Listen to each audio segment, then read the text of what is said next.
Hello à tous et bienvenue dans ce nouvel épisode d'After Cinéma pour ce mois de juin rempli de films intéressants à découvrir ensemble. On est très content de vous retrouver pour ce mois-ci. Comment ça va l'équipe ? Hello, ça va bien. Et bah avec un entrain de malade, merci. Léna, je veux dire, comment elle allait ? Ça va bien, ça va bien. Ça va bien, t'es sûr ? Tu peux Ouais. en parler hein. Non, on est au top là. Avec nos 18 000 auditeurs, on peut s'épancher.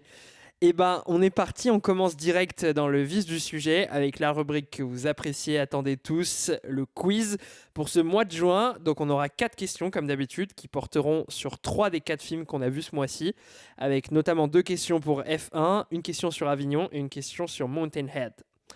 Ok. On va commencer par les questions sur F1. 2 sur mon film, Vamos. On l'a tous vu une fois, t'inquiète. Alors, il y a une scène du film qui a provoqué un tollé auprès des fans de F1. Laquelle ? C'est les tonneaux. Non. Quand Vous il savez qu'il y a reste- plusieurs quand- scènes où les fans de F1 ont un peu ragé en mode c'est pas très réaliste. Mais il y en a une particulièrement. En fait, c'est au moment. Enfin, bon, je vais déjà donner un indice, mais c'est au moment du tournage où ça a provoqué un tollé. Ah, c'est des scènes avec les vrais pilotes. Il y en a une particulière, mais c'était un peu de ça, ouais. C'est celle où ils sont sur la piste, où ils font l'hymne. Non, c'est pas ça.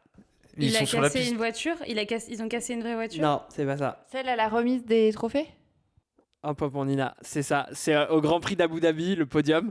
En gros, ce qu'ils ont dit, c'est qu'en fait, les fans de F1, ce qu'ils n'ont pas aimé, c'est que donc, le Grand Prix d'Abu Dhabi, c'est le dernier de la saison. Donc, c'est un podium qui est important parce qu'après, derrière, il y a les remises du titre constructeur, champion du monde.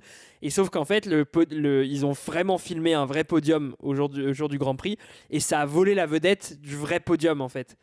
Et donc les gens ont ragé en mode sur internet, en mode mais attendez, mais Brad Pitt là il est venu, il a pris toute la lumière sur une saison qui vient de se conclure où les mecs se sont battus bec et ongle pendant toute la saison et en fait tout le monde se foutait du vrai podium quoi. Ah, c'est Oh, ouf comme putain. anecdote. Je veux bien partager mon point avec Gas parce que c'est vrai que c'est toi qui m'as. C'est vrai que tu l'as bien construit quoi. Ça te non, dit non. qu'on le Mais partage comme souvent Bah dans non. ce jeu. Allez, Gas, on le partage. Bah non, tu devrais le garder, mon cœur. Parce que c'est... Moi, j'ai accepté de le Ah partager. mon cœur. Non mais ils savent pas les gens que quel est nos liens en civil. On est juste des collègues. Hein. Normalement on se vous voit comme à la radio. Non, ben oui, en effet. Bon, de toute façon, c'est un peu la règle de notre jeu. Elle est un peu cruelle, mais c'est que vu que c'est pêle-mêle, bah, vous construisez les réponses des uns et des autres. On construit la vie ensemble. Voilà. C'est officiel. T'as dit qu'on pouvait se livrer On est en alors. couple. Allez, deuxième Mais c'est le début. Donc deuxième question, toujours sur F1. Donc, vous n'êtes pas sans savoir que le film, il est produit par Apple. Et notamment, du coup, bah, en lien avec le producteur, il y a le produit phare, l'iPhone, qui a été utilisé pour le tournage du film pour un élément très particulier. Mais lequel ? Ah, sur les Formule 1, sur les monospaces, sur les monoplaces, pardon. Ouais, c'est un point pour Gas, en effet. Donc, ils ont extrait des puces et des caméras de l'iPhone pour créer les caméras embarquées à l'intérieur des monoplaces. Parce qu'en fait, dans la vraie vie, quand c'est filmé, quand ils filment les pilotes, c'est d'une très mauvaise qualité d'image. Enfin, c'est pas une super résolution, ça fait pas cinéma. Donc, ils ont utilisé des puces, des caméras d'iPhone pour recréer une caméra embarquée qui fasse un vrai effet cinéma, en fait, qui fasse une vraie belle qualité d'image. Et donc, c'est avec ça. Et ça, je l'ai pas dit, mais du coup, Brad Pitt et Damson Idris, donc les deux acteurs qui jouent des pilotes, ils tournent dans des F2, pas dans des F1. Et c'est Mercedes qui a travaillé sur des F2 pour les maquiller en F1, qui montaient quasi à des vitesses de F1, donc elles sont montées jusqu'à 320 km/h. Et donc pour la partie voir le pilote, les caméras, enfin les faces caméra, ça là-dessus, c'est des iPhones qui ont été utilisés. Et Bravo, pourquoi Cass. c'était pas des voitures de F1, pardon?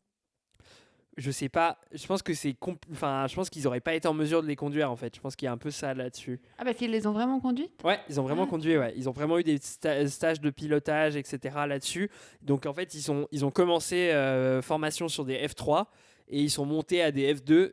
Et donc c'est Mercedes qui a travaillé pour la F2 pour la maquiller pour le tournage en F1. Mais donc je pense qu'il y avait encore un cap pour passer en F1, j'imagine. J'ai pas la réponse là-dessus, mais en tout cas, oui, je pense que c'est un peu ça.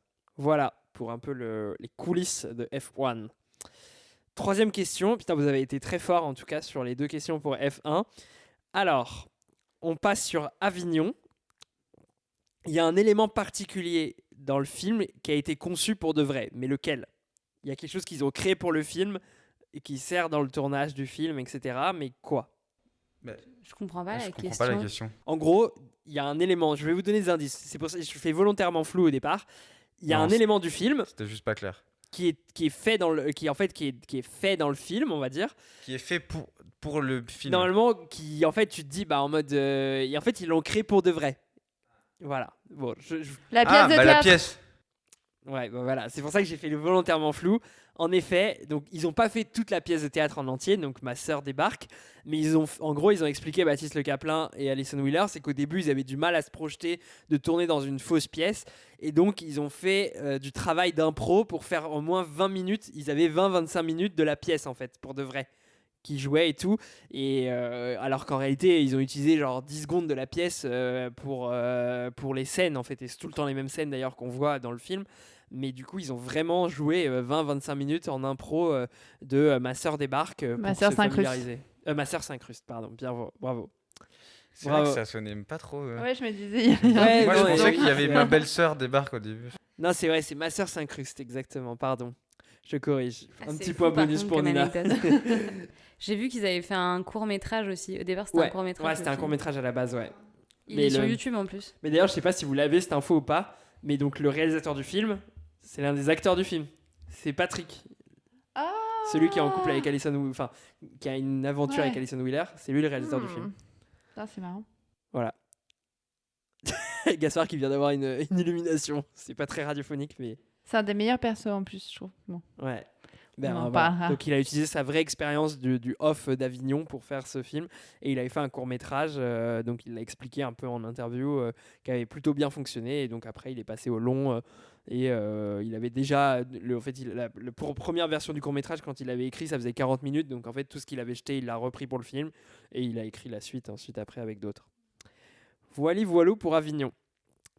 Et ben on finit sur Mountain Head. Alors là-dessus, on va avoir une question sur un format un peu particulier. Cette fois, genre si vous répondez une fois, si vous vous trompez, la main passe aux deux autres personnes et ainsi de suite. Pourquoi? Vous allez comprendre assez vite. C'est que la question est la suivante. Je prends la main. Le personnage, il y a l'un des personnages, Vénice, donc celui qui est le plus riche de tous, là, qui veut négocier avec Rami. C'est bon, vous l'avez tous identifié. Il est inspiré de deux milliardaires, de deux vrais milliardaires de manière très directe. Mais lesquels? Et donc là-dessus, donc c'est parce qu'en fait il n'y a pas 50 000 milliardaires, c'est pour ça que je vous laisse pas faire des trucs pêle-mêle. Je peux Donc dire, je là, peux dire. La première personne elle peut Ouais. se lancer, mais il me faut le binôme en entier, donc les deux. Si Elon tu te Musk trompes, et Jeff la main- Bezos. Attends, si tu te trompes, la main passe aux deux autres, et donc si après l'un des deux se trompe, la main passe au dernier, et ainsi de Ok. suite. Et c'est mort subite. Tu dis Ok. qui? Moi, je dis Elon Musk et Jeff Bezos. Non, Et pour bien répondre, il faut avoir les deux. Hein. les deux, le binôme. Ok. Moi, je dis Jeff Bezos et Mark Zuckerberg. Non, Moi, Elon Musk et Mark Zuckerberg. un point pour Nina. C'est Elon Musk et Mark Zuckerberg. Ouais. En gros, du coup, donc il y a le côté IA réseau social. En fait, du coup, donc sur le côté IA, il y a l'IA de Twitter, Grok, justement, qui est un peu très inspiré de l'IA qui pose problème dans le film. Et sur l'aspect réseau social et aussi la paternité, là, il a un bébé avec qui il a une relation bizarre, etc. Bah ça, c'est très inspiré de Elon Musk et de Mark Zuckerberg. Ok. Voilà, c'était les deux sources d'inspi. En vrai, vu que vous avez été rapide, je vais essayer sur les deux autres personnages. Pareil, là, il n'y en a qu'un seul milliardaire. C'est un peu plus dur. D'abord, il y a Rami, donc Rami Youssef. Il est inspiré aussi d'un milliardaire un peu moins connu, Américain. américain aussi. Là, vous pouvez tenter pêle-mêle. Il est un peu plus dur à voir. Si vous l'avez pas, je vous le donnerai et je couperai au montage. Un mec jeune qui a Jeune, ouais. percé dans la tech, j'imagine. Dans la tech. Tardivement. Très récemment. Très récemment, ouais. Sam Altman. Ouais, c'est ça. Bravo. Putain, Bravo. il est chaud. Bravo, ouais, en effet, ouais. Donc il disait en fait, en gros, donc celui où il y avait une inspi vraiment la plus directe, évidente, c'était donc Mark Zuckerberg, Elon Musk pour le personnage de Vénice. Et pour Rami Youssef, en fait, le point de départ, c'est Sam Altman, donc sur la côté développement d'une IA qui se fait un peu racheter, etc. Enfin, qui souhaite se faire racheter. Après, le personnage suit une trajectoire qui est un peu différente de celle de Sam Altman, donc c'est un peu moins une inspi directe. Et voilà. Et donc après, il y a Steve Carell, où au bout d'un moment, il y avait des gens qui se posaient la question de est-ce que c'était Steve Jobs, parce qu'il y a le côté un peu plus ancien, milliardaire de la tech, qui a des problèmes de santé. Mais en fait, finalement, c'est plutôt un autre Peter Thiel, un peu moins connu. Mais voilà. Et ben voilà pour ce mois de juin. J'espère que vous avez Merci. apprécié ce petit quiz. Vous avez été Ouais, très bon comme trop d'hab. bien. Faut que j'arrive un peu à muscler mon jeu sur les anecdotes, mais parfois c'est un peu sec en termes d'anecdotes. On est bon ? On est Parfait. Et ouais. ben on est parti pour parler de films maintenant. Et ben on enchaîne et en plus on a une parfaite transition puisqu'on a fini sur des questions de Mountain Head et on commence avec Mountain Head de Jesse Armstrong. Your first guest has arrived. Oh, cool, great. Oh, Jeffrey. The Brewsters are crowing. Yes, so it begins. There he is. Look at you, the richest guy in the world. Yeah, but have you seen what your net worth is doing? Oh. Yeah, your platform is racist and shitty. Oh. Let's go to commercial. Un groupe d'amis milliardaires se réunit sur fond de crise internationale grandissante. Synopsis très intriguant. C'est l'IA qui parle. Et bah c'est moi qui commence sur ce film. Donc pour expliquer déjà d'où je parle, donc Jesse Armstrong c'est le showrunner de Succession, qui est une série que j'ai vraiment adorée, mais genre plus que tout. J'ai vraiment beaucoup aimé et c'est l'une des séries modernes avec notamment Severance et The Rehearsal qui m'a beaucoup marqué. Donc ce film-là, je l'attendais. Mais en même temps, j'avais un peu un rapport ambigu au départ. Enfin, j'ai un peu navigué. C'est qu'au début, je me suis dit, quand j'ai vu le premier pitch un petit peu, que ce serait encore des milliardaires qui se retrouvaient, je me suis dit, bon, bah, le gars reste encore dans sa thématique qui a fait son succès. Est-ce qu'il a encore des choses vraiment à raconter ? Parce que, quand même, Succession, c'était déjà 4 saisons qui se répétaient un petit peu. Donc, je me posais la question de est-ce qu'il aurait un propos ? Après, le synopsis s'est un peu affiné. Et il s'est avéré que c'était sur les tech bros, donc les milliardaires de la tech. Et là, je me suis dit, bah, c'est intéressant parce qu'en fait, c'est devenu les milliardaires les plus prédominants et ceux qui parlent le mieux de notre époque. Et dans Succession, on n'en parlait pas du tout quasi. En fait, il n'y avait pas de milliardaires de la tech quasi. Si, il y a le Norvégien quand même. Oui, mais pas dans ce format-là. Enfin, pas des inspirations des Jeff Bezos, des choses comme ça. Enfin, oui, il y a le personnage qui est très présent dans les dernières saisons. Ouais, qui est très présent à la saison 4 notamment.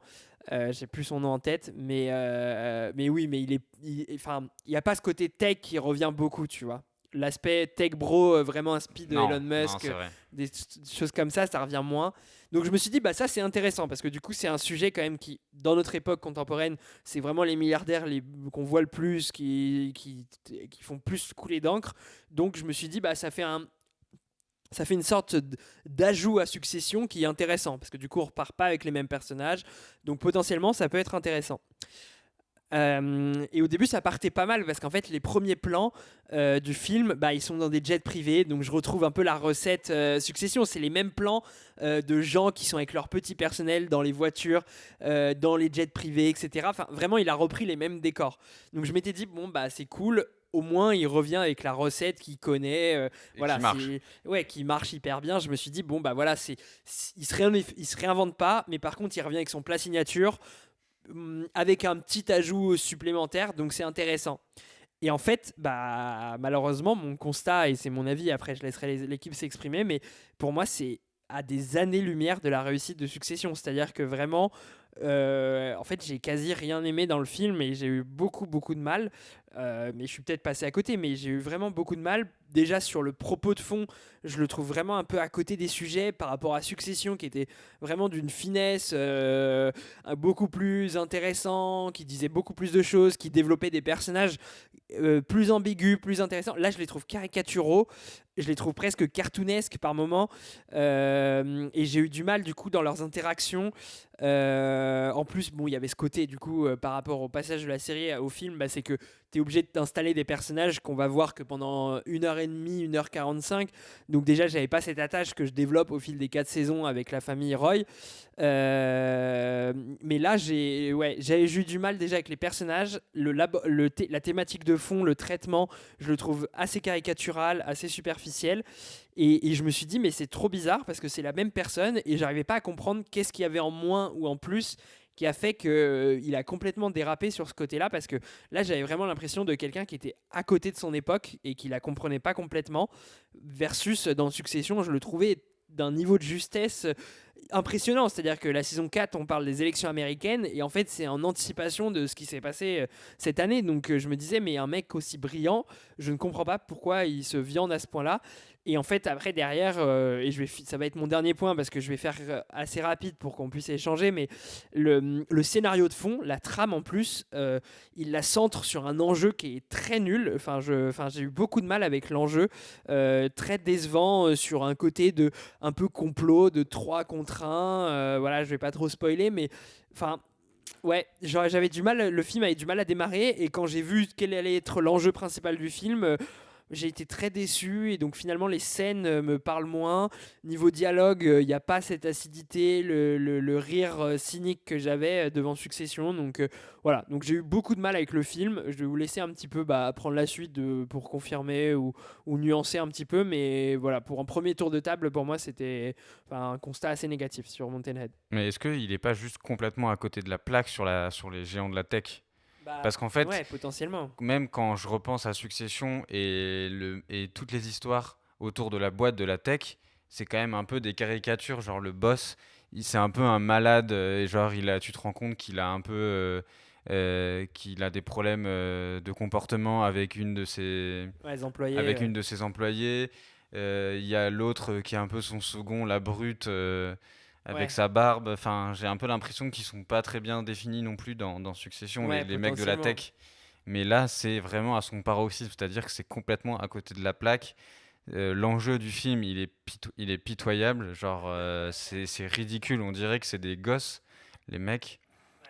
Et puis cette réunion où t'as le président qui t'appelle, mais en fait c'est trop bizarre, genre, et t'as le monde qui est en train de s'embraser et eux ils sont en train de se faire des blagues et le truc de la blague sur l'argent, c'est même pas une blague, genre le mec il va devenir président de l'Argentine, mais genre c'est trop bizarre, genre il y a rien, je trouve qu'il y a rien qui colle, il y a rien qui se passe,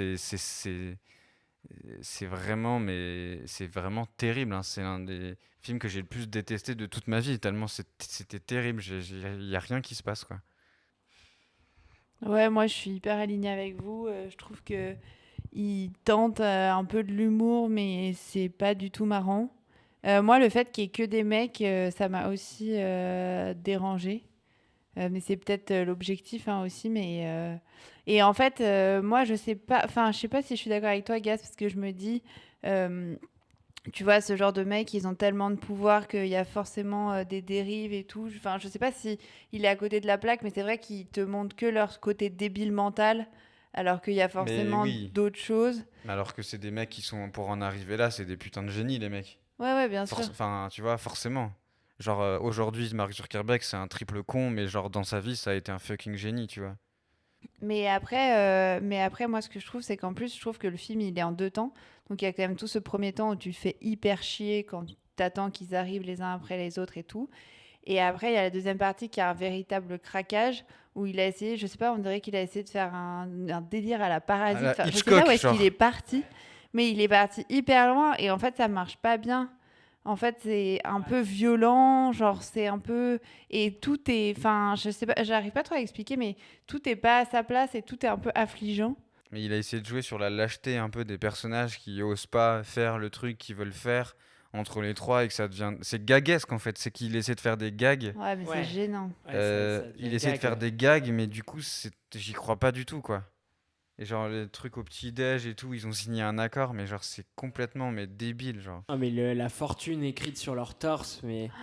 En fait, les trucs faussement disruptifs, faussement provocateurs, qui met un peu très caricatural, pareil, j'avais du mal et ça me faisait pas du tout rire, en fait. Genre, je trouvais que ça avait 3 trains de retard, quoi. Ouais, bah moi, je suis hyper alignée avec vous. Après, j'ai pas trop eu le sentiment... Mais peut-être c'était ça son intention, hein, mais j'ai pas trop eu le sentiment qu'il avait envie de décrire de manière juste ces personnages-là. J'ai eu l'impression qu'il voulait plutôt faire une parodie et que la visée de son film, c'était d'en faire une comédie. Mais sauf que je trouve que ce qui marche pas, c'est que moi, j'ai rigolé les 5 premières minutes, je pense. Et en fait, après, c'est pendant 1h30 un peu pareil, où ils se font des blagues hyper acides. Et ils se lancent tout le temps des punchlines pendant 1h30. Et en fait, à la fin, t'en peux plus, quoi. Mais au départ, en fait, les 5 premières minutes, surtout quand le personnage de Rami Youssef arrive, je les trouve assez drôles. En fait, je trouve qu'il y a pas mal de rythme et au départ, j'y ai un peu cru. Et en fait, finalement, après, oui, l'enjeu du complot des trois, ça a vraiment fini de me perdre. Mais voilà, enfin, pareil que vous. Mais je trouve que le problème du film, c'est que c'est une comédie. Et j'ai l'impression que j'avais peut-être pas cette attente, en fait. Je voulais peut-être que ce soit un truc un peu plus dystopique, avec un peu plus de fond. Pourtant, moi, je le place un peu comme une satire, comme Succession. J'ai l'impression qu'on est à peu près au même niveau. Ouais. Et après, en vous entendant parler, je voulais vous poser la question. Je me suis posé la question de est-ce que le truc qui manque par rapport à Succession, c'est en fait toute la galaxie de personnages secondaires du personnel, en fait. Parce que du coup, très vite, faites les premières scènes dans la voiture, dans le jet privé, il y a leurs employés. Et du coup, il y a des interactions un peu comme dans Succession où ils humilient leurs employés. Il y a le yes man, genre qui dit ouais, le fuck avec 2 U, c'est génial, etc. Et genre, c'est les premières vannes qui fonctionnent un petit peu. Et ça me rappelle un peu Succession, tu vois, avec Tom qui était en mode ce lèche-bot, etc. Et là, en fait, quand on leur enlève le personnel qui fait un peu un contraste avec ces personnages riches, ultra puissants, etc., en fait, ça devient 4 gars juste qui font une bachelor party, genre un enterrement de vie de garçon faussement provocateur, faussement hyper fou, et ça marche plus, en fait. Il n'y a plus cette relation-là. Parce qu'ils sont plus déconnectés du monde, en fait. Bah, parce qu'en fait, on voit plus le monde de dehors. C'est ça. Donc ils sont plus déconnectés, ils sont juste dans leur monde, ils sont trop bizarres, ces mecs. Bah ouais. Ils sont juste trop bizarres. J'ai l'impression que quand vous regardiez Succession, vous, il y a des moments où vous trouviez les personnages insupportables, mais qu'il y avait quand même des moments où vous les trouviez attachants, enfin ils étaient complexes, en fait. Et puis surtout, les personnages que tu trouvais insupportables, c'était des personnages auxquels tu étais grave attaché, tu vois. Ouais. Genre ça te fait serrer de les voir faire ça parce que tu l'adores, en fait, ce gars. Ouais. Et puis je trouve qu'il y a beaucoup plus dans Succession, il y a beaucoup plus de nuances de différences plutôt entre les personnages. Ils sont extrêmement, je veux dire, Kendall, il ressemble pas du tout à, je me rappelle plus de son nom. Ah oui. À Tom, non, justement à Tom, mais à son frère, du coup. Ouais, il ressemble pas du tout à son frère. Ils ont tous, Roman. exactement. Roman Ward. Ils ont tous une perversité à un endroit extrêmement différent, alors que là, en fait, les personnages, ils sont pas du tout approfondis. Moi, je trouve que le seul qui tient la route à peu près, c'est celui peut-être de Rami, où il a l'air assez cool, mais en même temps, il est hyper jaloux. Enfin, oui, il y a le truc avec sa meuf qui est un peu complexe, ouais. Alors que les autres c'est un ramassis de rien, en fait. Mais ouais, mais surtout genre. Alors que t'as raison, ils sont hyper attachants dans Succession, alors qu'ils sont horribles aussi. C'est ça qui est top, quoi. Mais là, en y réfléchissant avec vous, j'ai l'impression que la différence, en fait, de traitement dans les personnages, c'est que dans Succession, il a une fascination pour la famille Murdoch qui inspire les personnages. Il a une fascination pour ces personnages avec un recul. Il voit leurs défauts, mais il est quand même intéressé par eux. Là où j'ai l'impression que les milliardaires de la tech, il a un mépris, en fait, pour eux. Genre, il les méprise et du coup, il fait des personnages hyper caricaturaux qu'il méprise. Et donc j'ai l'impression qu'il y a un peu un côté boomer de genre, je suis fasciné par les anciens milliardaires à l'ancienne, à la traditionnelle, et en fait les nouveaux, je les trouve vulgaires, nuls, et du coup il a pas grand chose à en dire à part une caricature en mode c'est des débiles mentaux, hyper masculinistes, etc. Ce qui est une part de vérité, mais quand tu fais un film d'1h45 sur le sujet, il faut quand même aller un peu au-delà de la façade, quoi. Ouais. Je pense qu'on Voilou. Ouais, bon, en tout cas, vous avez compris que on n'a pas trop aimé. Pourtant, c'était quand même une première historique pour le podcast, puisque c'était la première fois qu'on traitait un film qui n'est pas sorti en salle. Bah, quelle histoire. Désolé au cinéma pour cette trahison. Cette trahison. Mais voilà, donc là, c'est le film. Il est dispo sur Apple... non, sur HBO, pardon. HBO Max. Et donc, c'est MyCanal, si vous avez l'abonnement spécial série, mais enfin spécial avec HBO Max. Mais voilà, donc il est encore dispo, je pense, mais... On vous le déconseille plutôt. Enfin, faites-vous votre avis, mais faut regarder plutôt Succession, du coup. On vous conseille de regarder Succession à la place ou de regarder The Rehearsal saison 2. Toujours. The Rehearsal saison 2. Priorité pour tout le monde. On enchaîne sur le deuxième film ? Allez. Et on revient en France et dans le sud de la France pour notre deuxième film, Avignon, de Joanne Dionnet. T'es acteur et tu connais pas le Cid. Parce que toi, tu connais tout, peut-être ? Ah, le Cid, oui, c'est un classique. Bah alors, Bienvenue chez les Ch'tis aussi, c'est un classique, et pourtant, tu l'as pas vu, donc ça va, ferme ton cul. Ah, je le sens bien, moi, cet Avignon. Excusez-moi, je viens de voir le CID. Le spectacle était incroyable. Corneille. Ouais, d'ailleurs, j'ai acheté le bouquin. Tant mieux, super. Ajoute tes espoirs. Comédien en perte de vitesse, Stéphane débarque avec sa troupe au Festival d'Avignon pour jouer une pièce de boulevard. Il y recroise Fanny, une comédienne de renom, et tombe sous son charme. Profitant d'un quiproquo pour se rapprocher d'elle, Stéphane s'enfonce dans un mensonge qu'il va devoir faire durer le temps du festival, mais qui va très vite le dépasser. C'est moi qui vais commencer à parler de ce film. J'ai trouvé que j'ai beaucoup aimé l'arène du film, que ça se passe à Avignon pendant le festival. J'ai trouvé que c'était original comme décor, comme ambiance. Donc déjà, c'est ça qui m'a donné envie de le voir et c'est ça que j'ai apprécié dans le film. Après, sur le film en lui-même, je trouve que ça respecte bien les codes de la comédie romantique. Je trouve que vraiment ça répond à la promesse que tu t'attends à aller voir en allant voir ce film. Même le message du film qui est qui se veut un peu de démonter une culture trop élitiste, je trouvais que c'était un message honorable. Je le trouve plutôt bien traité. Et puis moi, je trouve que c'est quand même important, notamment dans ces milieux-là, où je trouve que c'est effectivement commun d'être un peu dénigrant des choses moins... d'une culture un peu plus populaire. Après, je trouve que... si je devais mettre un petit point noir sur ce film, c'est que je trouve que y a rien de très nouveau et de très original. Notamment, j'ai trouvé que les personnages étaient un peu stéréotypés. Genre, tous les personnages, j'avais l'impression de les avoir déjà un peu vus. Voilà, je trouvais qu'il n'y avait rien de très nouveau. À l'exception, on en parlait tout à l'heure, je dirais, du personnage du réalisateur, de Patrick, que j'ai trouvé vraiment cool. Et lui, peut-être un peu... je sais pas, j'ai bien aimé son personnage et je le trouve intéressant. Voilà, je sais pas ce que vous en avez pensé. Je trouve pas qu'il est hyper original, le personnage de Patrick, parce que c'est un peu un personnage fantasque qui fait des blagues, alors que les autres, ils sont un peu plus sérieux.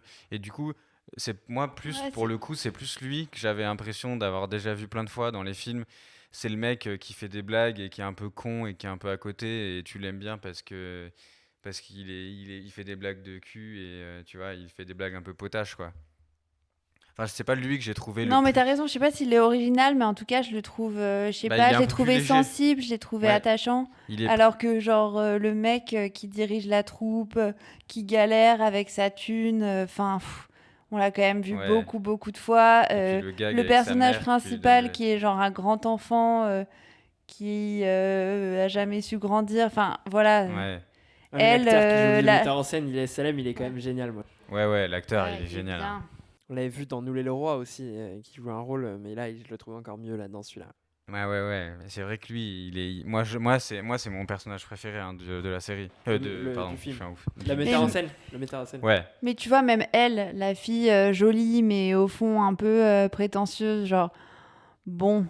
Oui, non mais il y a rien de, il y a pas grand chose d'original. Moi, le seul truc que j'ai trouvé un peu original, c'est le prétexte, c'est un peu le festival d'Avignon, genre. Oui, le cadre.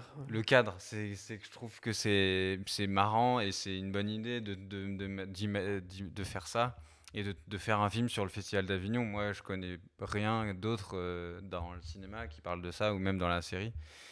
Et donc ça, j'ai trouvé ça original et après, moi, ça m'a diverti, même si c'est totalement cliché, le fait de t'enfoncer comme un animal dans ton mensonge, mais c'est très divertissant. Mais tu t'enfonces dans ton mensonge, ça me fait penser à l'arnaqueur un peu, ou un truc un peu comme ça. 90% des comédies françaises, quoi. Mais oui, tu t'enfonces dans son mensonge, et il y a le moment où t'es au plus bas, et c'est qu'elle se rend compte que t'es un gros menteur. Dispute, réconciliation. Voilà. Et il fait cure zéro avec beaucoup d'enfants. Ouais, non mais surtout que, du coup, si je prends la suite, si on donne un petit peu les coulisses de La Tambouille, c'est que c'est un film qu'on allait voir par accident, puisqu'en fait, on devait aller voir Le Répondeur à la base. Et en fait, en plus, moi, au début, pourquoi je raconte cette anecdote, c'est que au début, genre moi, Le Répondeur, ce qui m'avait donné envie de le voir, c'est que c'était un format un peu original. C'est-à-dire que c'était une histoire un peu différente par rapport à ce qui se fait d'habitude. Ouais. Et c'est vrai que du coup, au début, moi, j'avais un peu ce regard sévère sur le film de me dire... on va aller voir un film genre avec le schéma classique du quiproquo, idylle, révélation, dispute, réconciliation. Donc c'est vrai qu'au début j'avais du mal. Je me suis dit sur le pitch de départ, un peu la flemme, j'y allais un peu à reculons. Mais finalement je suis assez d'accord avec vous, c'est-à-dire que là, ce que je sauve, c'est quand même les acteurs que je trouve vraiment bien. Enfin, tu vois, Baptiste Le Caplin, je le trouve vraiment pas mal. Là où d'habitude dans ses rôles au cinéma, je suis moins fan par rapport à sa carrière d'humoriste. Lies Salem, je trouve qu'il est vraiment, c'est un peu une Rolls-Royce de l'humour. Je le mets un peu dans la classe des Jérôme Commander, des choses comme ça, genre des gars qui ont une palette qui est incroyable. Ils vont venir, ils sont en pilote automatique, mais genre ils vont te tuer pendant tout le film. Donc vraiment, Lies Salem, c'est une grosse découverte des 2 dernières années. Et puis ce que j'aimais bien dans les trucs un peu originaux, donc vous l'avez dit sur le Festival d'Avignon, moi surtout que je connaissais pas si bien, donc en fait le côté le in versus le off, la différence de traitement, le mépris que ça engendre, etc. J'ai quand même trouvé ça assez intéressant. Et en plus c'est un film qui a quand même fait évoluer ma position, parce que tu vois, c'est vrai que j'ai en tête par exemple le film Yannick de Quentin Dupieux qui se foutait un peu de la gueule des théâtres de boulevard, et du coup j'étais un peu dans cette position là méprisante vis-à-vis du théâtre de boulevard. Et là, je trouve que Johan Dionnet, vu que j'ai l'impression qu'il en vient de ce théâtre-là, qu'il a fait ses armes, qu'il a eu des expériences là-dessus, il a une vraie affection pour ça et il le défend bien. C'est-à-dire qu'il y a des vraies scènes de débat entre les personnages. C'est lui qui le défend le plus en plus. Oui, c'est ça. Et Baptiste Le Caplin, à un moment, je pense que l'écriture, elle vient de Johan Dionnet, où il est attablé avec ceux qui sont dans le in, qui jouent Cyrano, qui jouent Ruy Blas, etc. Et la défense qu'il fait du théâtre de boulevard, je la trouve vraiment convaincante et intéressante. Et c'est pas souvent qu'un film il me fait quand même évoluer sur ma position. Bon voilà, c'est pas une position marquée, idéologique hyper forte. C'est sur le théâtre, je vais assez peu au théâtre, mais j'ai trouvé quand même ça intéressant, et que ça allait un peu à contre-pied. Et puis ensuite, le dernier point à signaler quand même dans ces comédies françaises, c'est que je trouve qu'il y a quand même un peu de réal quand même. Il y a un peu de travail sur la réalisation qui est un peu soigné. Il y a le côté un peu moite, chaleur de Avignon qui se ressent à mort quand même. Ils sont tout le temps un peu en sueur, un peu dans les rues à courir à droite à gauche, etc. Il y a une scène où je sais pas pourquoi il a eu une scène autour du hamac là, où ça s'embrasse un petit peu, et je sais pas, la caméra tourne autour, il y a une inspi un peu. C'est en mode Stanley Kubrick là. Ouais. Moi je me suis dit bon, au moins le film tente quelque chose. Et puis la dernière scène en termes de réalisation que j'aime bien, par contre, c'est le long plan séquence où il cite oui, ils font le Cid. Ils font le Cid. Voilà, pardon. Si j'allais dire Cyrano, c'est le Cid. Voilà, ils font le Cid où il y a une scène de plan séquence qui les suit dans les rues d'Avignon, etc. Et j'ai trouvé quand même, dans la norme des comédies françaises d'habitude, quand même un effort un peu de mise en scène, d'idées un peu derrière que je trouve quand même intéressant. Voilà, donc je suis plutôt quand même positif. Et bon, voilà, vu que le schéma de départ est classique, c'est pas une claque, mais j'ai quand même plus aimé que je n'aurais imaginé quand je suis rentré dans cette salle par accident. Mais ce qui est intéressant, ce que tu dis sur ce que ça fait changer ton avis sur la comédie de boulevard, moi, la scène par rapport à ça qui m'a vraiment marqué, c'est la scène finale de fin où elle vient jouer. On spoil complet. Quand elle vient jouer vas-y. avec eux, et ça, je trouve ça génial. Cette scène m'a vraiment ému, et j'ai compris que j'avais quand même bien aimé le film à ce moment où j'étais quand même bien ému à la fin de ça, et cette scène, je l'ai vraiment trouvé bien, quoi. Ouais, je suis d'accord. Moi aussi, j'ai été hyper émue à la fin. J'ai versé une petite larme à côté de Nina, et j'ai trouvé le film drôle aussi. Quand même. Moi, j'ai vraiment rigolé. Ouais, c'est drôle. J'essaie de pas trop répéter les choses que vous avez dites parce que j'étais d'accord avec vraiment tout ce que vous avez dit. Mais je trouve qu'ils ont quand même vraiment développé les personnages secondaires aussi. Que dans les comédies romantiques, en général, t'as quand même un couple qui est au centre de l'affiche. Et là, j'ai trouvé que même le régisseur, en fait, il avait quand même un arc narratif avec le metteur en scène, et que personne n'avait été vraiment oublié. Et je trouve que ce qui est chouette aussi, c'est que moi, je trouve que effectivement, il y a un truc où il parle beaucoup bien du théâtre de boulevard, mais il parle aussi du fait qu'on peut qu'on peut trouver le théâtre classique assez poussiéreux. Enfin, je trouve qu'ils font aussi une opposition avec le fait que le théâtre classique est pas forcément aussi abordable pour tout le monde et que tu peux y aller à reculons. Donc, je trouve qu'ils les mettent vraiment assez bien en parallèle et que le film illustre hyper bien les scènes du CID. Enfin, moi, je trouve que c'est un texte qui, moi, personnellement, m'ennuie.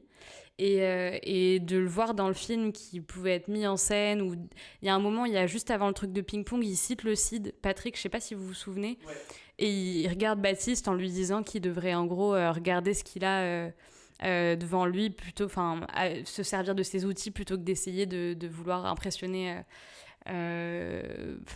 Fanny. Et donc voilà, je trouvais que le film a illustré hyper bien des passages du CID et les magnifiait un peu, et ça je trouvais que c'était assez chouette en plus, voilà. Et le petit dernier élément, moi, que je voulais ajouter, que j'ai bien aimé aussi et qui est un peu original, c'est qu'il y a une histoire d'amitié homme-femme sans ambiguïté. C'est-à-dire que moi, j'ai bien aimé que Baptiste Le Caplin et Alison Wheeler, ça soit un vrai truc d'amitié fidèle, genre pas d'ambiguïté entre les deux. À aucun moment, ça se pose la question. Ils ont eu une histoire quand même avant, non ? Non, et c'est ça qui est génial, c'est que quand elle arrive au début au bar, tu penses que ils ont une relation alors que pas du tout. Et ça c'est un truc qui est trop bien. Ils n'ont pas eu de relation. Non. Ils sont vraiment juste amis platoniques. Et ça, je trouve ça assez génial. Enfin, c'est assez rare qu'on te mette une relation amicale homme-femme dans un film qui va pas finalement un peu déraper avec de l'ambiguïté, ou où tu te rends compte qu'en fait ton amie, ou depuis le départ, en fait c'est celle-là que t'aimais, ou des choses comme ça. Et là, juste, non, c'est vraiment une amie, et genre, ils se serrent les coudes, ils se soutiennent dans les deux arcs narratifs qui vivent chacun de leur côté, et j'ai trouvé ça, c'est pas non plus, ça casse pas non plus trois pattes un canard, mais je trouvais ça quand même pas mal et positif. Ouais, elle est super cette scène parce qu'il est en mode qu'est-ce que tu me veux et tout, et tu sens que t'as l'impression que ça va être un truc d'ex, et en fait, pas du tout. Et ça, c'est trop bien. Ouais. Est-ce que vous voulez ajouter quelque chose sur Avignon ? Non, très bonne surprise pour moi. Franchement, moi, j'ai bien aimé. Ouais. Je sais pas dans quelle mesure on apprécie le film parce qu'on s'attendait à une catastrophe, mais je pense qu'en tout cas, on est positif. Et en tout cas, on vous conseille de rattraper Avignon, parce qu'en tout cas, on a été assez charmés et séduits par cette proposition-là. Et on enchaîne sur notre troisième film. T'as du talent, t'as quelque chose. Je suis sûr que tu pourrais tenter les Beaux-Arts. Je sais pas pourquoi tu insistes. On peut plus l'obliger à faire ce que nous on veut, il a plus l'âge. Et toi, tu comptes retourner en Ukraine ? Pourquoi je vais retourner en Ukraine ? Pour te battre, pour ta famille ? J'ai pas envie de cette vie-là. Ces trucs, tous ces gens, tout le monde fait la fête comme si tout allait bien. T'es un petit bourge que se raconte des histoires, c'est tout. Enzo, 16 ans, est apprenti maçon à La Ciotat. Pressé par son père qui le voyait faire des études supérieures, le jeune homme cherche à échapper au cadre confortable mais étouffant de la villa familiale. C'est sur les chantiers au contact de Vlad, un collègue ukrainien, qu'Enzo va entrevoir un nouvel horizon. Donc je vais parler du film Enzo seul, même si vous pouvez me poser des questions si vous voulez. Donc c'est un film c'est un film qui a été pensé par Laurent Cantet et qui finalement a été réalisé par Robin Campillo, puisque vous le savez, Laurent Cantet est décédé un peu avant le tournage. Ce qui en fait un film très particulier et intéressant parce que il y a un peu la vision de deux réalisateurs sur une histoire qui se mêle. D'un côté, Laurent Cantet qui pense beaucoup la question sociale dans ses films et la pense souvent de manière très juste. Et là, encore une fois, il ne s'est pas trompé sur le sujet. Et d'un autre côté, Robin Campillo qui aime beaucoup créer des décors un peu oniriques voilà, poser souvent, qui va mettre beaucoup plus le rapport au corps dans le film, à la sensualité. Donc ça fait un film qui va un peu parler des deux sujets qui les intéressent dans le film, sous la figure d'Enzo, qui est le personnage principal, qui d'ailleurs joue très bien. Je ne sais plus quel est le nom de l'acteur. Si vous arrivez à le retrouver, ce serait super que je puisse lui rendre hommage. Mais voilà, donc l'acteur principal qui n'était pas acteur et qui du coup joue son premier film, et l'acteur aussi qui lui donne la réplique, donc qui joue l'ouvrier ukrainien, qui joue aussi extrêmement bien et pareil qui n'était pas acteur. Éloi Pohu et Maxime Sliwinski. Voilà. Parfait. Donc déjà 2 personnages qui sont vraiment très, très forts et très justes dans le film, qui portent très bien le film. Ce qui est vraiment chouette dans le film, c'est que c'est un sujet qui est quand même assez original. C'est l'histoire d'un transfuge de classe, mais dans le sens inverse. Donc un adolescent qui est dans une famille bourgeoise et qui décide, qui est en échec scolaire et qui décide de travailler en tant qu'ouvrier. Alors, ce que j'aime beaucoup dans le film, c'est que je trouve que le réalisateur, il est très juste et il n'est pas du tout ni naïf ni utopique sur la question sociale. Je pense qu'il a une vision assez déterministe et globalement, tu sens bien qu'il pense que les gens ne changent pas vraiment de milieu social. Et donc, ça, je trouve que c'est un point de vue qui est quand même assez juste.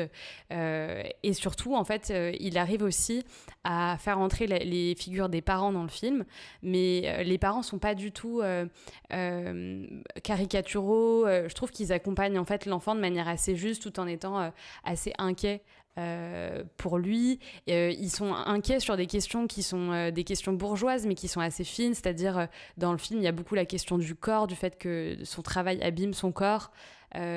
Et en fait, tout ça est amené avec, je trouve, beaucoup de finesse, ce qui rend le film vraiment intéressant. Et d'un autre côté, Enzo, il a cette quête-là d'identité, mais il a aussi une quête amoureuse, où il est un peu en train d'expérimenter son premier amour, et il ressent du coup de l'attirance pour le jeune ouvrier. Donc il y a aussi cette histoire-là d'amour qui coexiste en parallèle, et qui est très bien filmée, avec aussi beaucoup de justesse. Voilà, donc c'est un film que moi j'ai bien aimé. Après, vraiment mon point négatif, et il est assez gros, c'est que je trouve qu'en fait le film il est vraiment filmé sous l'œil d'un adulte qui regarde un adolescent, et donc en fait tu t'es jamais dans la peur, la colère qu'a l'adolescent, et que tu comprends jamais sa quête identitaire. T'es toujours un peu saoulé en te disant mais quand est-ce qu'en fait il va juste arrêter sa crise d'ado et il va revenir dans le droit chemin. Et tu sens que les réalisateurs, un peu malgré eux, même s'ils ont de la tendresse pour ce personnage, portent ce regard-là, parce que en fait il y a des moments où le personnage il fait des choses un peu incohérentes, où tu sens qu'il recherche de l'attention, et donc tu sens vraiment le regard adulte qui est posé sur cet adolescent, et ce qui fait que moi du coup je me suis jamais vraiment trop pris d'affection pour ce personnage qui se recherche, et j'avais toujours un peu envie d'être l'adulte qui me disait en fait quand est-ce qu'il va intégrer son école de commerce à la rentrée, et je crois que j'aurais bien aimé être en fait vivre le point de vue adolescent de c'est quoi l'angoisse de pas savoir ce que tu vas devenir, de pas te sentir appartenir à ta classe, et de pas d'avoir ce regard un peu distancé et un peu méprisant de l'adulte vis-à-vis de l'adolescent, qui fait que moi du coup je pense que je suis restée vraiment à côté dans l'émotion du film, même si je le trouve un peu sans défaut, très bien réalisé, et j'ai pas grand chose à lui reprocher quoi. Moi j'avais une question, merci je prends déjà ta question pour ton retour. Je voulais savoir, est-ce que c'est embêtant qu'il y ait cette double quête à la fois professionnelle et à la fois amoureuse? Est-ce que tu as eu une impression un peu de vouloir tout dire, de vouloir un peu tout traiter sur l'adolescence, ou pas tant, où c'était amené Parce que moi, c'est seulement en regardant la bande-annonce où je m'étais dit il y a vraiment ces deux sujets qui sont tous les deux presque une histoire, qui ont l'air presque tous les deux d'être une histoire un peu à part entière, et du coup je me demandais si c'était dérangeant. C'est pas dérangeant, c'est bien ficelé. Je trouve que tu sens pas que c'est deux sujets qu'ils ont voulu forcément mettre ensemble, mais je trouve que ça décrit bien la manière un peu caricaturale qu'ils ont de voir l'adolescence, où en fait le mec a aucun repère, et tout est une recherche de tout quoi, et rien n'est solide, et du coup peut-être que ça fait que le personnage, t'arrives moins à être proche de lui, je trouve, qu'il soit dans toutes ces quêtes-là. Parce que je voulais pas vous spoiler, parce qu'il y a des petits moments où il fait des dingueries, mais du coup, il fait un peu des dingueries sur plein de domaines, voilà. Parce que lui, en plus, il a une copine, non? C'est ça? Il a pas vraiment une copine, mais il essaye pour rendre jaloux le mec d'avoir une relation amoureuse avec une fille. Et moi, j'avais une autre question, c'est que j'ai l'impression que t'es là, au moment de faire la critique du film, t'es plus positive que quand t'es sorti de la salle. Et je me demandais pourquoi, si ton avis, il avait un peu évolué par rapport au film. Qu'est-ce qui a grandi en toi par rapport à ce film-là? Bah, en fait, c'est vraiment que quand j'ai repris de la distance avec et que j'ai un peu lu dessus, je me suis dit, bah, en fait, c'est vrai que j'ai pas grand-chose à lui reprocher. Mais moi, quand je suis sortie, bah, j'étais passée à côté parce que justement, j'avais un peu le sentiment de pas comprendre ce personnage principal, de pas avoir envie de m'intéresser à lui parce que, enfin, encore une fois, bah, c'est un peu l'ado qui est à la recherche de son identité. Et du coup, en fait, j'ai trouvé le film assez long et je me suis pas prise d'émotion pour ce personnage. Donc, je suis pas rentrée dedans. Et pour autant, en fait, j'ai rien à reprocher à ce film, quoi. Je trouve qu'il est super bien réalisé et qu'il tient son propos. Mais parce qu'en plus, moi, et peut-être que je me trompe, mais il me semblait que tu m'avais dit que tu avais trouvé ça un peu lent. Ouais, j'ai trouvé ça très lent. Ça, ouais. tu maintiens? Ouais, je persiste dans le fait que je trouve ça super long. Mais encore une fois, peut-être parce que justement, ce personnage-là, j'ai eu du mal à m'y attacher. Mais oui, c'est un film assez long, ouais. Et ça peut-être enfin, ouais, peut-être ça manque un peu de rythme. Peut-être que je pourrais dire ça, ouais. Et puis, moi, j'aime pas trop le... Enfin, je trouve qu'il y a des trucs de réal de Robin Campillo que j'aime pas trop. Genre, il y a un moment, il y a une scène où, en fait, il va se coucher au bord de l'eau et il regarde la mer. Où il y a des moments où il va filmer des falaises comme ça en remontant. Et je sais pas, en fait, c'est un peu décalé par rapport au sujet. Tu vois, t'es en train de parler d'un truc social et tout d'un coup, il y a une espèce de moment comme ça de 2 minutes où on regarde le paysage qui me touche pas, moi, spécialement, je trouve. Et ben, on passe au dernier film alors. Et ben, on enchaîne sur le film événement de ce mois de juin. Là, on n'est plus sur du social, on n'est plus sur de la quête amoureuse, on est sur de la bagnole. C'est F1, le film de Joseph Kosinski. C'est le synopsis sur Allociné, c'est ça?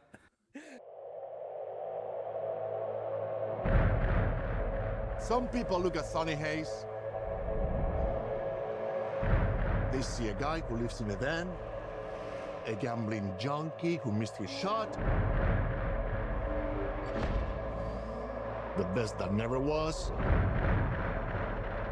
But I see possibility. Sonny Hayes était le prodige de la F1 des années 1990 jusqu'à un terrible accident. 30 ans plus tard, devenu pilote indépendant, il est contacté par Ruben Cervantes, patron d'une écurie en faillite, qui le convainc de revenir pour sauver l'équipe et de prouver qu'il est toujours le meilleur.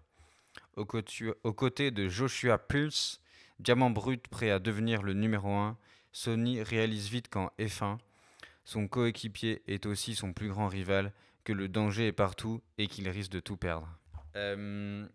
Alors, F1 The Movie, film très divertissant,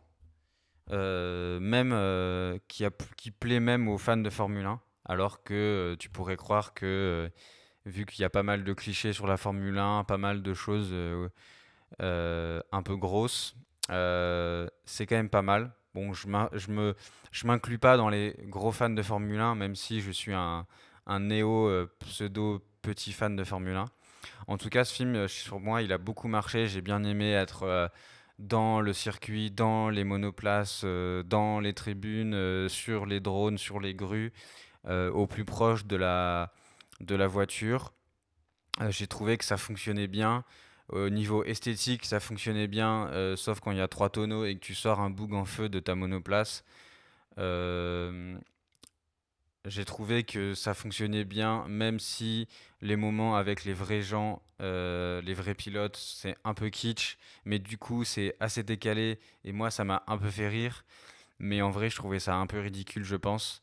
Ça me faisait un peu penser aux films de voitures en mode Gran Turismo, quand ils font des films sur les jeux vidéo.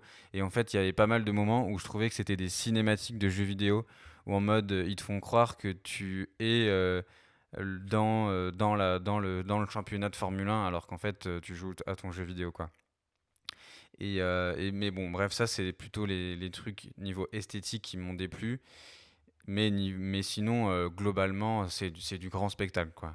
c'est jamais du très grand cinéma au sens, il y a rien qui est très novateur, mais c'est du grand divertissement. Ce que j'ai bien aimé au niveau de l'histoire, c'est que ça soit un ancien espoir et pas une ancienne gloire. Le fait il aurait pu être un champion, mais qu'en fait, il l'a jamais été. Et du coup, c'est assez intéressant. Il y a un truc que j'ai vraiment détesté dans l'histoire pour autant, c'est que je comprends pas du tout pourquoi le personnage du jeune, il déteste autant son rival. Alors je suis d'accord qu'en F1, il y a des rivalités entre les coéquipiers, mais genre dès le début, il est en mode t'es mon plus grand, t'es mon pire ennemi sur la Terre, alors qu'il lui a rien fait, il vient à peine d'arriver dans l'équipe, il est juste en train de tester la voiture et il est en mode mais c'est qui ce connard, je vais le défoncer la gueule, mais tu comprends pas pourquoi. Alors qu'on sait même pas s'il va être meilleur, et d'ailleurs il est pas meilleur que lui, parce que sur les essais, il est beaucoup moins fort que le jeune. Et pourtant, t'es en mode, je vais te tuer, t'es le pire ennemi, t'es mon pire ennemi. Ça va, faut se détendre, tu vois. Et après, j'ai bien aimé aussi qu'au début, ça soit Brad Pitt qui fasse un peu gagner le jeune en lui faisant comprendre que lui, il est dans sa team, quoi. Il veut que la team gagne et donc il essaie de faire gagner par des stratagèmes qui ne marcheraient sans doute jamais dans la vraie Formule 1, mais que tu acceptes parce que c'est du grand divertissement. Il essaie de faire gagner le jeune, donc T'es hyper premier degré dans le film. C'est quoi ? T'es hyper premier degré, genre t'adores Sonny Hayes, quoi. Tu le défends bec et ongle. Mais non, mais genre, je comprends pas l'autre pourquoi il est aussi vénère. Genre, l'autre, seconde 1 de Sonny Hayes qui arrive dans son écurie et il est en mode, mais le mec a tué toute ma famille. C'est pas vrai. Son père, il est pas parti à cause de Sonny Hayes. C'est faux. Moi, je trouve que. Si, pardon. Désolé. Vas-y. J'ai bien aimé l'histoire d'amour aussi. Je trouvais ça cool. Un peu de galoche, quoi. Pas que de la bagnole, quoi. Mais pas non plus en mode cliché. La meuf, c'est pas une bimbo à la James Bond girl, tu vois. Elle est assez. Elle est dans la Formule 1, donc effectivement, elle a un côté assez masculin. Mais du coup, j'aime bien parce qu'elle est pas. C'est pas une bimbo, quoi. C'est ça que j'ai bien aimé. Et c'est pas une jeunette non plus qui a 18 ans avec un vieux de 60 piges, quoi. Moi, j'ai un peu... j'ai l'impression que quand on parle dans le film, il y a une espèce d'activation. Et moi, j'ai un peu ce truc-là aussi d'être assez excitée dans le film et d'être vraiment rentrée dedans, d'être avec les personnages et tout. Enfin, je trouve que ce film produit ça. Et en plus, je trouve que quand tu suis un tout petit peu la Formule 1... moi, je savais pas du tout qu'ils allaient ramener d'autres pilotes. J'avais pas du tout suivi ça. Toi, tu suis la Formule 1, toi ? Vraiment, je suis plus du tout... Mais je veux dire que quand j'ai vu les pilotes arriver, je les connaissais et je savais pas qu'ils avaient été intégrés au film. Et du coup, ça m'a vraiment fait péter mon crâne. Genre, moi, j'ai pas du tout trouvé ça kitsch. J'étais à chaque fois que je les revoyais réapparaître, ça me surexcitait en fait de les voir. Et franchement, parce qu'ils sont trop beaux. Ils sont trop beaux. Et en fait, ce que j'aimais bien, c'est que je trouve que dans F1, je connais pas les coulisses de la Formule 1, bien évidemment, mais je trouve que dans F1, il y a ce truc très de télé-réalité. Et du coup, ça m'a fait un peu marrer de les intégrer dans un film, parce que je trouve que ça allait un peu de soi, en fait, de les intégrer dans un espèce de truc faux, où ils remettaient un peu en jeu ce qu'il pouvait y avoir dans F1, la série Netflix. Après, moi, le problème du film... c'est que je trouve qu'il a vraiment fait CTRL-C, CTRL-V avec le scénario de Top Gun Maverick.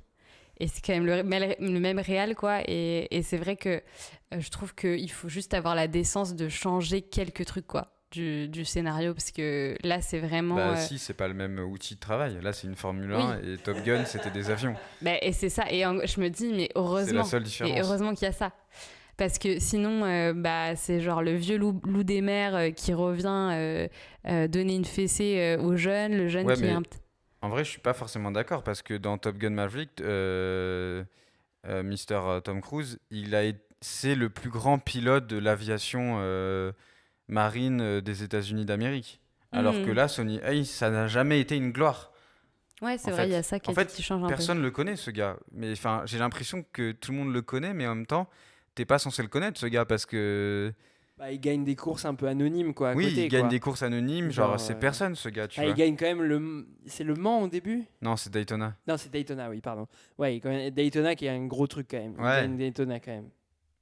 Mais oui, non, mais ça n'a pas été le plus grand pilote de l'histoire de la Formule 1. Pas comme Maverick, ça c'est clair. Non, mais après, moi, je suis d'accord que quand tu me l'as dit après le film, j'étais hyper d'accord avec toi. Pour autant, pendant le film, j'y pense pas du tout parce que Top Gun Maverick, j'ai adoré le film, mais c'est pas quelque chose qui trotte dans ma tête tous les jours, quoi. Non, mais c'est vrai. Du coup, ça m'y a pas fait penser. Et vous en avez pensé quoi ? Tu peux prendre la suite, pardon, je savais pas si t'avais fini. Ouais, moi j'ai fini. Non, je me suis bien fait casser. Non, mais ce qui est intéressant, je trouve, par rapport au parallèle avec Top Gun Maverick, c'est que je trouve que Joseph Kosinski, il fait un peu partie de cette frange de cinéastes du cinéma de grand spectacle qui est un peu nostalgique des années 80-90 et qui fait des films à cette sauce-là, en fait. C'est ça que je trouve intéressant, c'est que le cinéma grand spectacle, en ce moment, je sais pas s'il est en crise, mais en tout cas, il y a un peu moins de productions qui fonctionnent bien, qui ont des succès critiques.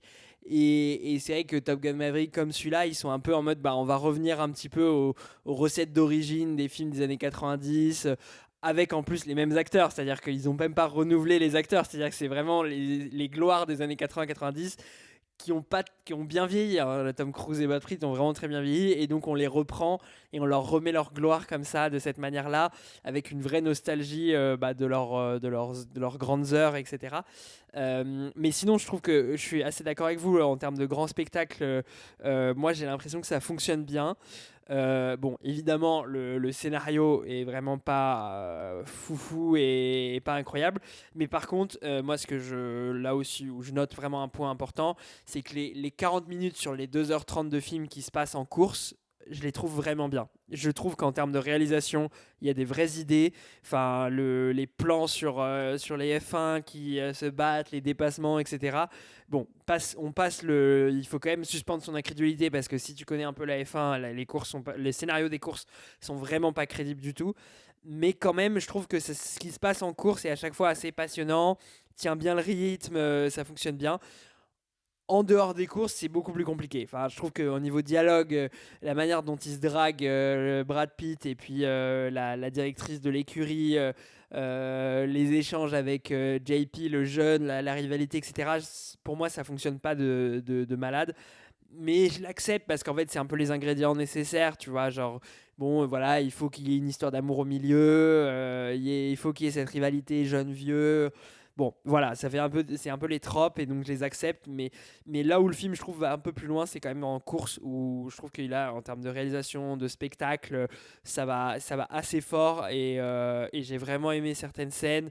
Je trouve qu'en plus, le final du film, que je ne spoilerai pas, il y a une dernière scène un peu planante et je trouve que c'est pas mal parce qu'en fait je m'attendais à une scène genre hyper surdynamique, hyper vitaminée de est-ce qu'il va gagner ou pas, et en fait le film accepte, en fait on se dit bon bah c'est bon, maintenant au stade où on en est, on sait qu'il va y arriver, qu'il va gagner. Et donc on est plutôt sur un truc un peu plus planant. J'ai trouvé ça pas mal, j'ai bien aimé ce dernier tour en piste, j'ai trouvé ça cool. Mais voilà, et puis après moi le dernier truc que je voudrais dire, non pardon, il m'en reste deux. L'avant-dernier, c'est que c'est un film, donc si on regarde le titre du film, il y a marqué F1 avec le copyright, c'est que c'est une production de la Formule 1.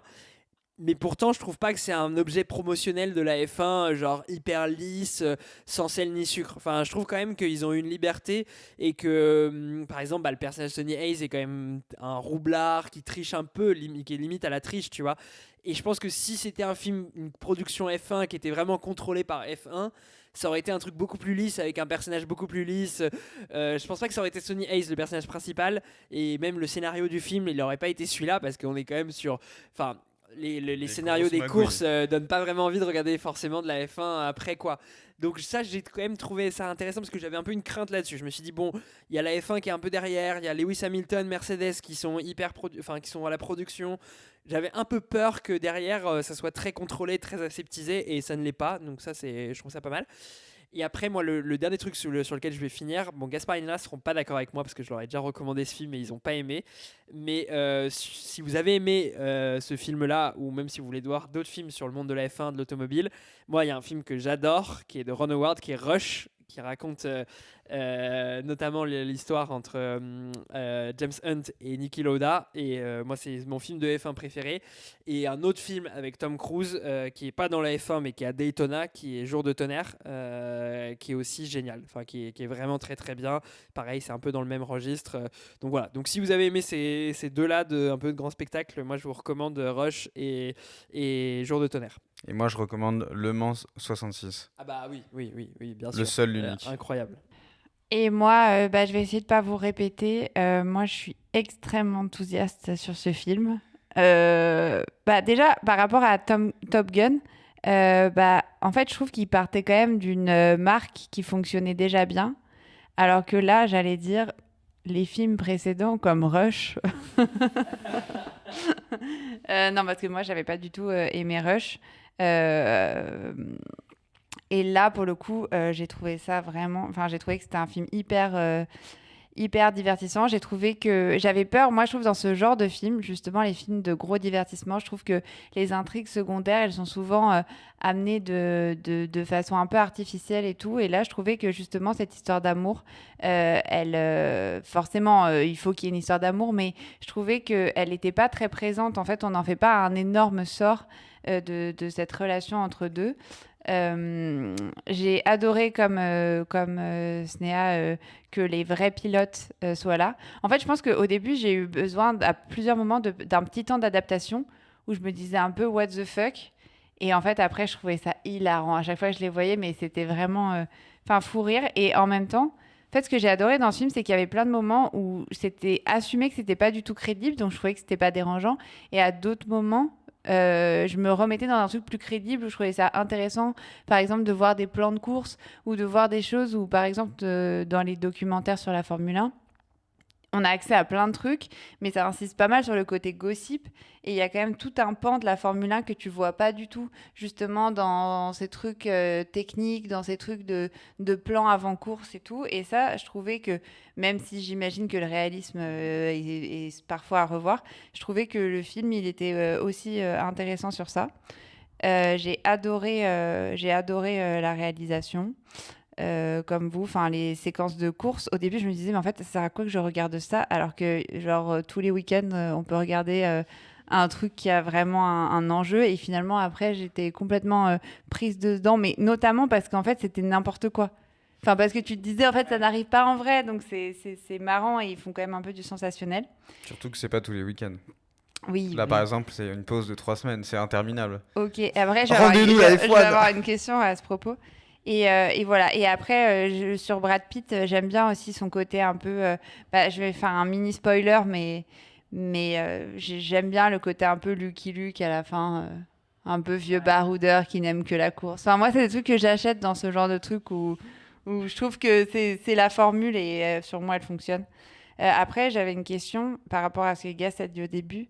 Je ne sais pas si vous avez eu plus d'informations, mais est-ce que vraiment les fans de Formule 1, parce que tu as dit les fans de Formule 1 ont adoré, c'était toi le fan de Formule 1 qui a adoré ou c'est vraiment les fans de Formule 1 qui ont adoré? Parce que Walid, quand j'ai dit ça, il a approuvé. Je le regardais. Parce que moi, souvent, en fait, faut dire, quand je fais mes critiques, je regarde un peu Walid pour voir s'il fait des petites moues en mode tu dis de la merde, ou s'il fait en mode ouais, c'est très pertinent ce que tu dis. Et du coup, là, à ce moment-là, j'avais l'impression que ce que je disais, c'était pertinent. Et s'il te fait une moue, t'es en mode non. Et si je fais une moue, je me dis, et je me dis. Oui, mais bon, c'est plutôt... voilà. Mais je fais jamais de mou, j'avais jamais remarqué. Non, ce à quoi j'ai pensé, c'est que mon petit frère Amine, qui est très très fan de F1, il a beaucoup aimé. Et il m'a dit, en fait, au bout d'un moment, j'avais compris que c'était pas réaliste, et ça m'allait en fait. Genre, une fois que tu as compris le contrat que passe le film avec toi, je vais pas te faire une représentation de la F1 réaliste. De toute façon, mais c'est ok. Et de toute manière, en fait... en y réfléchissant, là où ça fonctionne, c'est qu'en fait même le Drive to Survive, c'est pas une représentation fidèle de la F1. Donc en fait, tous les gens qui viennent à la F1 par ce genre de divertissement comme ça, genre Drive to Survive, ce film-là, en fait, ils acceptent tacitement que c'est une représentation très storytellée, très fictionnée de la F1, et donc c'est ok, tu vois, parce qu'en fait, le vrai profil de course, en fait, il y a quand même une course sur 3 qui est pas passionnante, quoi. Mais surtout, quand t'es un vrai passionné, tu t'en fous qu'il y a des gens qui dénaturent un peu ton truc, en fait, parce que toi, ton sport, tu l'aimes et t'as pas besoin du regard des autres pour que tout le monde regarde ton sport, parce que t'es persuadé que ce que t'aimes, c'est ce que t'aimes, quoi. À part quelques gardiens du temple sur Internet qui vont être en mode non, mais moi j'étais à l'origine, etc. Mais pour les autres, j'ai l'impression que en fait, Drive to Survive, ce film-là, ça sert les intérêts économiques de la F1 parce qu'en fait, ça a amené un public beaucoup plus large, donc plus de moyens, donc en fait, un sport qui se développe encore plus, quoi. Donc bon, voilà, c'est pas forcément un bon point pour la planète, mais pour la F1, c'est positif. Enfin, ça fonctionne hyper bien pour eux, quoi. Ouais. Et ils ont une stratégie qui est hyper lucrative, promotionnelle, et c'est pas un hasard maintenant qu'ils aillent sur le cinéma, et là c'est un grand succès, et c'est pas un hasard non plus que les autres sports type cyclisme, tennis, etc. essayent de reproduire la formule, parce que Drive to Survive, ça a eu un effet hyper retentissant, et je pense que là F1 le film, ça va être un peu près pareil. On fait plus les audiences, on n'a plus les chiffres. Ouais, je dirais pas à cause de qui, hein, mais...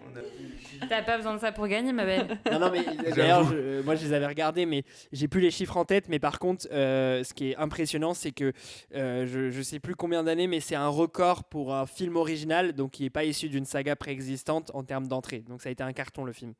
Et ça faisait, je crois que ça faisait genre en mode presque une décennie qu'un film qui n'était pas issu d'une suite ou un remake ou quoi avait pas fait un aussi gros score. Donc un film original. Donc c'est quand même c'est une grosse perf quand même.